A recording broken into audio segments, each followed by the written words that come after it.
Hello, I'm Tina Oelke and your instructor for PSYC155. Today we're going to discuss stress and personality types.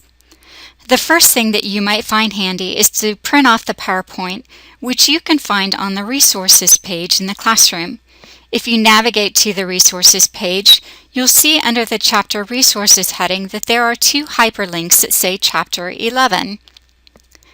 One set contains the full sets of PowerPoints for this chapter, and one is an abbreviated version that is just for this audio lesson. We are not going to cover the entire Stress and Health chapter during our lesson today. Therefore, if you click on the blue hyperlink that says Chapter 11 Audio PowerPoint, this will bring up the correct PowerPoint for today's lesson. Once it opens, you can then set your print options.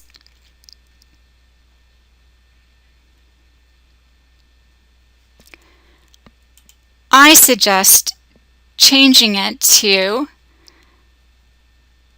the 3 notes version. So if you click on the full page slides and click on 3 notes, change it from color to black and white. And if you can, you have a computer that can do so, I suggest changing your PowerPoint to print 2-sided.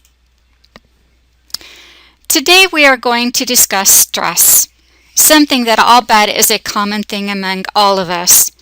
We'll be defining stress, taking a look at the types of stress, exploring some scales that might give you insight into your stress level, and finally, we'll be exploring different personality types as they relate to stress. Let's start by putting a definition on stress so that we're all on the same page. We often throw the word around. Stress. I'm feeling stressed today. But what does it really mean? It's a term that is used to describe physical, emotional, cognitive, and behavioral responses to events that are appraised as threatening or challenging. Stressors are what causes this stress reaction. Did you know that there are 2 types of stress, and that people actually need to feel stressed to achieve optimal health?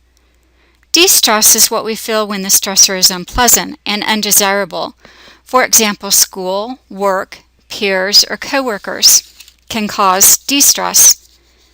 Eustress is that positive stress that keeps you excited about life, like when we find out we're pregnant or we win a game. It's also the term used to describe the optimal amount of stress that people need to promote health and well-being. There is no damage to your body like negative, unhealthy stress. And this kind of stress lifts your spirits and helps you stay in a good mood. So what can cause stress? A catastrophe can certainly cause stress. These can cause a need to adapt and adjust as well as feelings of threat. Examples of large-scale catastrophes include 9/11, wars, tornadoes, or floods like in the picture. Both positive and negative major life events can cause stress by requiring life adjustment. The Social Readjustment Scale is an assessment tool that measures the amount of stress from major life events in a person's life over a 1-year period. You tally the value of the life events that have occurred in your life over the last year. I've included a link to complete the scale in the assignment description. The College Undergraduate Stress Scale assessment measures the amount of stress resulting from major life events in a college student's life over a year. This scale can be found on page 414 in your textbook. The bulk of stress comes from hassles, or the daily annoyances in life. This can be having a flat tire, running out of paper for the printer, finding a hair in your soup, or finding a queue at the checkout line at the market. Let's move on to personality types. A type A personality is one who is ambitious, time-conscious, hardworking, has high levels of hostility and anger, and is easily annoyed. They are bulldozers, goal setters, positive thinkers, self-motivated, business leaders, workaholics, and are also prone to heart disease. A type B person is laid back and relaxed, less driven and competitive than type A, slow to anger, and they are also extroverts. A person who is a type C personality is pleasant, but is often repressed. They often internalize their anger, have anxiety, and find it hard to express their emotions. They are often introverts, accountants, computer programmers, cautious. They're not risk takers until they've examined all their options, and they're often lonely.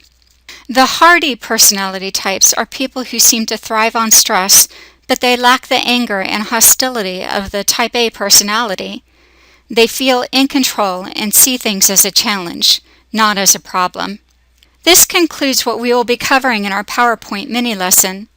The reflective log assignment asks you to suggest ideas for future research designed to advance knowledge on the concepts in the chapter, or to apply the material learned in the chapter to a current news issue or to examine experiences in your own life. I suggest that you not only consider the concepts that you heard in this presentation, but also what you've learned in the rest of the chapter. Some interesting things to reflect upon would be, did you recognize yourself in any of the personality types? If so, what did you think about it? Were you satisfied? Did you take the SSRS? What did you think of your stress level, especially in regards to what you learned about the link between stress and health issues? What further areas do you think should be researched in regards to stress and health? What have you seen in the news recently that you'd like to comment on? There are a lot of ideas out there from Chapter 11 in regards to stress and health. Have fun researching. I can't wait to read your logs.